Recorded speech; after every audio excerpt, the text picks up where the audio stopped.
Ó, vocês sabem aí, gente, que o Dia Mundial da Prevenção ao Acidente Vascular Cerebral, AVC, foi celebrado na última quinta-feira de 29 de outubro? Sabe não? Pois é. E o assunto ganhou muita notoriedade com a morte aí do ator Tom Veiga, que interpretava o famoso papagaio Louro José. De acordo com o IML, o ator teria morrido em seu próprio apartamento, sozinho, após sofrer um AVC. Vamos ver. Essa foi uma notícia que pegou muita gente de surpresa. Tom Veiga, ator que interpretava o papagaio falante mais famoso do Brasil, foi encontrado morto em seu apartamento na zona oeste do Rio de Janeiro na tarde do último domingo. O laudo do Instituto Médico Legal apontou que a causa da morte foi uma hemorragia intracraniana por rotura de aneurisma cerebral, ou AVC hemorrágico, aquele que ocorre quando um vaso rompe dentro do cérebro, extravasando sangue. Veiga deu vida a Louro José, fiel companheiro da apresentadora Ana Maria Braga por mais de 20 anos na TV Globo. Ele entrou para as estatísticas alarmantes do AVC no mundo. Segundo dados da Organização Mundial de Saúde, 1 a cada 4 pessoas poderá ter esse problema de saúde. No Brasil, a cada 5 minutos, uma pessoa vai a óbito após ter um AVC, de acordo com o Ministério da Saúde. O AVC é uma das principais causas de mortes no mundo, ficando atrás somente de problemas cardiovasculares. Tá aí, gente, pincelamos para você um pouco sobre o assunto, mas quem vai esclarecer muitas dúvidas sobre esse assunto, que é um assunto que realmente ganhou muita repercussão, mas era um assunto já bastante debatido dentre a sociedade, que é o AVC, né?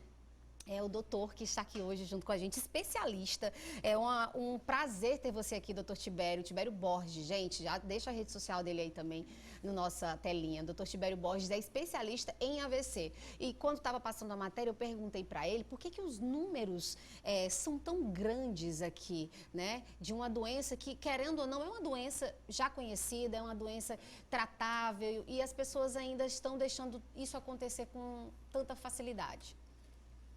Obrigado Bom pelo dia, convite. doutor. O AVC, ele está muito relacionado a fatores de risco cardiovasculares, né? Uhum. Que seriam pressão alta, o diabetes, colesterol elevado, o tabagismo, o sedentarismo, falta de atividade física. Então, a falta desses controles dos fatores de risco leva a uma maior incidência, prevalência do AVC. Tá certo. Agora eu vou voltar aqui um pouquinho e perguntar para o doutor, que eu tenho certeza que algumas pessoas em casa já procuraram na internet saber o que é o AVC. Doutor, explique de uma forma bem clara para o pessoal de casa o que é o AVC. É bom a gente diferenciar os tipos de AVC, né? Sim. AVC é uma sigla para acidente vascular cerebral. E o acidente vascular cerebral, a gente já vai resumir como AVC, o tipo isquêmico e o tipo hemorrágico. Uhum. O mais comum é o isquêmico, tá? 80%, e os 20% restantes, 15 a 20%, o hemorrágico. O hemorrágico ainda se divide nos dois tipos. O que a hemorragia é para dentro do cérebro e a hemorragia pela ruptura do aneurisma, que foi o caso do Tom Veiga, que teve a grande repercussão. Teve aneurisma, né? Isso. A ruptura do aneurisma é uma das condições mais graves. Estima-se que 50% nem chegam ao hospital, que foi o caso dele. Então, ou até morre primeiro na internação. Já acontece a pessoa... De tão grave, né? Uhum. Então, o AVC, então, o isquêmico é decorrente de um entupimento, para ser claro, de um vaso do cérebro. E o hemorrágico é uma ruptura, é um extravasamento de sangue. Certo? Entendi. E aí, o AVC, pela a ruptura do aneurisma, ele é muito grave, como eu já falei, né? E boa parte fica com sequelas. E ficam incapazes até de trabalhar, voltar a uma atividade como era antes. Nossa, gente, já ele vai falar sobre essas sequelas, mas antes eu queria que ele explicasse e mostrasse pra gente aqui de casa os sintomas desses AVCs. Certo. O AVC, os sinais e sintomas vão ser decorrentes de onde a área foi afetada. Uhum. Mas o que é mais comum é uma paralisia de um lado do corpo. Então, é face, braço, perna. A pessoa pode, então, desviar, né, ficar com a boca torta, popularmente conhecido assim. A fala enrolada ou nem falar, né? Alteração de visão, um desequilíbrio, uma cefaleia, uma dor de cabeça, a pior da vida. Essa é uma descrição que muitos pacientes fazem quando tem a ruptura do aneurisma. É aquela, nunca tive uma dor de cabeça dessa, é a pior da minha vida. Essa é uma frase muito falada pelos pacientes, que é justamente a hora que tem a ruptura do aneurisma. Mas essa dor de cabeça, ela já pode vir acontecendo ou é só realmente quando está o fato do aneurisma? Boa pergunta. É assim, muitos pacientes têm dor de cabeça, é algo comum, enxaqueca, cefaleias tradicionais, e não necessariamente sair de aneurisma. Então, o que é a do aneurisma? É essa que eu falei. Um início muito súbito, intensa, muitas vezes perde a consciência, desmaia, Nossa. chega a ficar em coma e é levado ao hospital assim, tá? Então, não é bem avisando. A cefaleia, a dor de cabeça do aneurisma, ele é abrupta, ela é súbita, tá? Para a pessoa, então, às vezes, eu venho tendo muita dor de cabeça, será que é de aneurisma? Não é assim, tá? Uma pequena percentual dos casos existe uma cefaleia, uma dor de cabeça que a gente chama sentinela, que às vezes antecede alguns dias a ruptura de aneurisma, mas ela não tem essa característica também tão intensa como é da ruptura do aneurisma.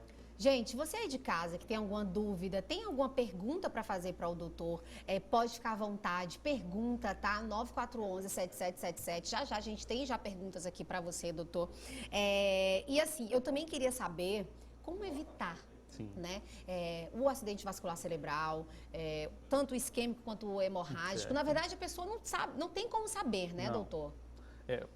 Pelo ser mais comum é o isquêmico, né? Mas os dois compartilham dos mesmos fatores de risco. E o principal aí é pressão alta, né? Hipertensão. Hipertensão. Isso. Então, quem tem hipertensão já é um dos fatores de maior risco para ter um AVC. Eu diria que é o principal, um dos principais, assim, para... então, quem tem, precisa controlar muito bem. Doutor, mas hipertensão, acho que a maioria da população sofre com esse problema de hipertensão, né? Aí leva a ter que controlar adequadamente, né? O controle, só em baixar a pressão, que a gente chama 12 por 8, né? Digamos que alguém tenha 14, que já é o limite ali que é anormal. Se ele baixar 5 milímetros aí, for para 135, ele já está reduzindo 25% o risco de AVC. Então, veja como é importante, né? Então, controlar a pressão é um dos principais fatores. Diabetes, colesterol elevado.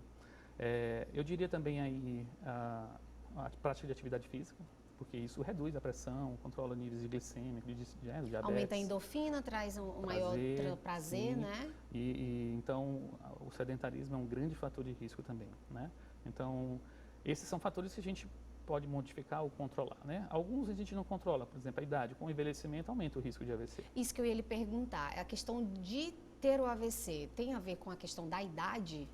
Isso é Ou assim, pode ocorrer em qualquer idade? Pode ocorrer, mas é mais raro, né, em mais jovens, né? A gente faz a gente pensar em outras causas, né, que não aquelas relacionadas com pressão alta, diabetes. Então, o AVC no jovem existe, mas ele é mais raro, né? Por exemplo, o do aneurisma, que entrou muito agora em repercussão, ele é dificilmente abaixo dos 20 anos, né? Então, ele está ali na faixa etária dos 30, 60 anos, o pico ali nos 50, é onde o aneurisma acontece mais, né? A faixa etária. E o aneurisma também, muita gente pergunta sobre a parte hereditária, né? Meu pai ou sim, meu irmão... muitas pessoas. Meu irmão teve, e aí ele existe sim. Né? Porque também a pressão alta, né, vem também de uma hereditariedade. Sim, então um paciente, uma pessoa que teve um parente de primeiro grau, é o pai, mãe, irmão, esse tem um maior risco mesmo, é intrínseco dele, né, a questão hereditária, né? E aí esse mais ainda tem que ter melhor ainda os controles, né, da pressão alta, fazer atividade física. Tabagismo também é muito relacionado... Álcool em excesso. O tabagismo é muito relacionado tanto ao AVC isquêmico, mas também do aneurisma, do AVC hemorrágico pelo aneurisma. Olha só, gente, atenção, gente, a gente se cuidar e se amar é a melhor prevenção, né, doutor? Doutor, e as sequelas desse aneurisma, que você já deu uma pincelada aí no começo da nossa entrevista, você que aí de casa também tem alguma pergunta, já a gente tem mitos ou verdades sobre o aneurisma também, mas eu queria saber sobre as sequelas. São reversíveis, irreversíveis? Conta pra gente. A sequela vai depender, como eu falei, um pouco de onde foi a área afetada, né? Então, muitas vezes a reabilitação após o AVC é importante para, então, a recuperação, né, do paciente.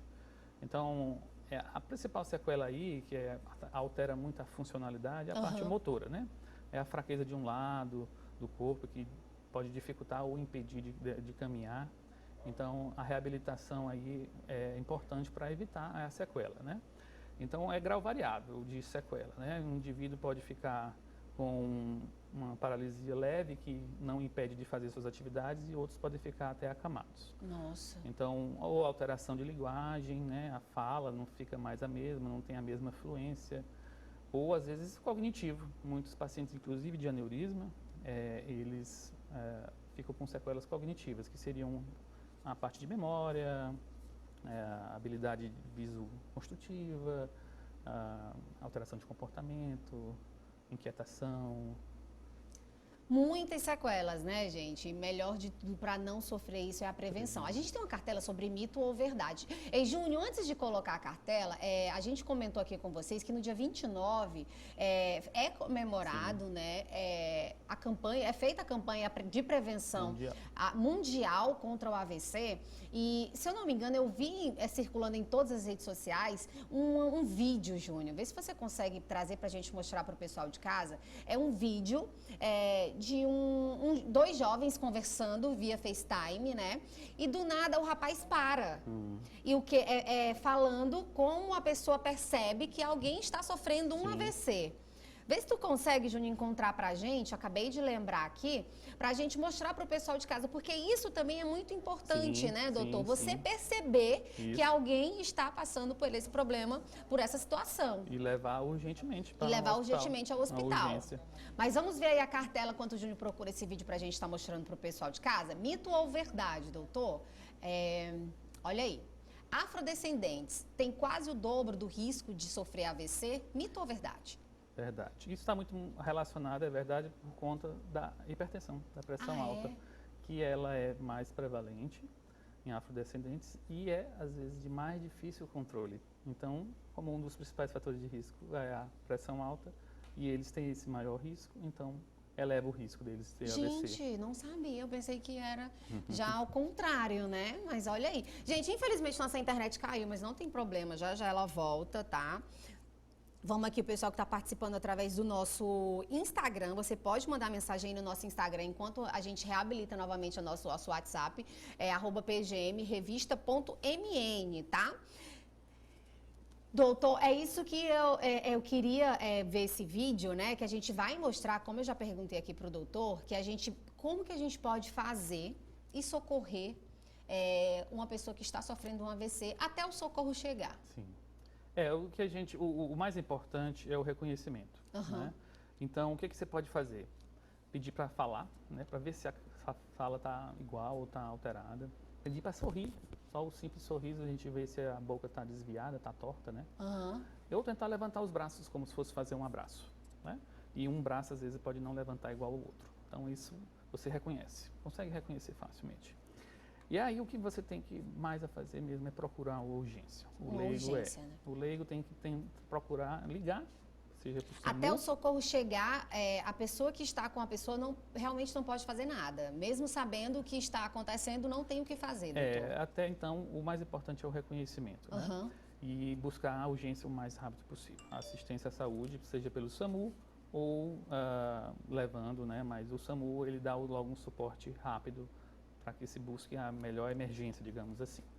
Porque as outras medidas seriam mais proteção se um paciente está com uma convulsão, tomar um posicionamento correto, mas o que é mais importante é reconhecer e levar urgentemente para uma urgência. O mais rápido possível, né? Porque o quanto antes levar, mais chance a pessoa tem de não ter tantas sequelas, né? A gente tem aqui uma pergunta, mais uma vez as pessoas perguntando sobre os fatores de risco a respeito do AVC. Então, reforçar, né? Vamos reforçar. A pressão alta, né? Hipertensão arterial, precisa ser controlada. Consequentemente, uma alimentação. A alimentação que tem mais sal, ela tem maior risco, então, de ter hipertensão e isso, o AVC. Diabetes, controlar, então. Colesterol elevado, tabagismo, uso excessivo de álcool, o sedentarismo, então tem que praticar atividade física, alimentação saudável. Tudo isso são fatores que estão relacionados com o AVC. Ok, doutor, e os tratamentos a respeito do AVC? A gente teve também uma novela que estava passando há pouco tempo, que tinha uma das personagens que tinha o aneurisma, né? E a pessoa pode conviver normalmente com esse problema? Certo, boa pergunta. No caso de um aneurisma, né, especificamente, Aham. o tratamento ele vai depender muito de tamanho, localização. Aquele que rompeu é igual ao tratamento. E o tratamento, hoje em dia está mais moderno, tem técnicas que são por dentro do vaso, Aham. estilo cateterismo, que todo mundo conhece, então ele é específico para ocluir, fechar aquele aneurisma, ou às vezes a cirurgia, microcirurgia, que é aberta, em que faz uma clipagem. A ideia, então, é excluir aquele aneurisma de um risco de um sangramento novo, né? Então, esse é o que rompeu. O que não rompeu vai depender muito de quê? Idade do paciente, o tamanho dele, a localização no cérebro, fatores de risco associados. Então, você imagina um aneurisma descoberto porque o pai ou a mãe teve, a pessoa fez lá o exame e descobriu. Né, e descobriu um aneurisma pequeno. Embora ele seja pequeno, a paciente só tem 30 anos. É caso de desespero? Não precisa disso. Não desespera, gente. Exatamente. Embora muitas vezes o paciente A pessoa fica, com certeza, vou morrer. Isso, associam logo com bomba relógio. Não, bomba não é relógio. assim, tá? Isso cabe uma discussão com o médico sobre os riscos, a proposta terapêutica. Então, assim, o que eu deixo de mensagem é o aneurisma, que é o que a gente está mais focado agora por conta da repercussão do caso, ele não rompendo, que a gente chama incidental, fez o exame, descobriu por outra causa, tá? Fez o exame e descobriu, ou por uma pesquisa pela família, ele não necessariamente é igual ao tratamento logo, imediato. Isso cabe então à discussão com o médico sobre o tratamento. Por quê? Porque vai levar em conta a idade, a localização, o tamanho é muito importante, a forma como é esse aneurisma, se ele tem fatores de risco, né? Um paciente que é hipertenso e fuma, ele está em grande risco de esse aneurisma se romper. Se romper, né? Exatamente. Então, tudo isso tem que ser analisado para definir o tratamento. E você também tem que fazer a sua parte sempre. Ó, a gente tem uma pergunta de telespectador, é a Sônia, de Luiz Correia. Ela está perguntando, repete, Júnior. Sempre que ela fica com raiva, ela sente a pressão dela aumentar. Ela está perguntando se isso pode ser um risco de AVC, porque ela também sente muita dor de cabeça. Bem lembrado, o estresse. O né? estresse, ele eleva a pressão e isso, consequentemente, é um risco para o AVC. Então, muitas vezes o estresse leva a um pico hipertensivo, um pico de pressão. E é aí que pode acontecer algum AVC, né? E se no caso aqui, o hemorrágico, pela ruptura do aneurisma. Então, estresse também é outro fator de risco que tem que ser combatido. Né? Doutor, também tem muita gente que fala, tipo, se eu tô com tanta raiva, vai já dar um aneurisma, vai já dar um AVC de tanta raiva. Essa associação. Mito ou verdade? É uma associação, né, que tem sentido, né? Porque o estresse agudo ali daquela situação eleva mesmo a nossa carga adrenérgica, digamos assim, de elevar a pressão, a raiva ela leva esse aumento da pressão e o aumento da pressão está relacionado, né, ao AVC. Então, tem o seu fundo de verdade, sim, aí. Gente, vocês viram aí, né? Bom, que assunto a gente pode estar falando aqui horas e horas, doutor. Gosto muito da participação dos meus telespectadores e principalmente em relação à saúde, gente. E assim, antes do doutor se despedir, claro que eu vou pedir para ele deixar uma mensagem final para todos vocês, mas a minha mensagem final para todos vocês é que a saúde da gente é um conjunto, né, doutor? Como você mesmo falou. Para você prevenir, você tem que ter uma melhor qualidade de vida em relação a praticar atividade física, a alimentação, a manter o estresse ok, não estar se impressionando com coisas assim tão pequenas, né? Porque isso pode acarretar uma coisa maior. Sim. E a pessoa tem que se preocupar logo, né? Não pensar nisso, eu sou jovem e aí eu não preciso me cuidar tanto, a pessoa às vezes relaxa, né?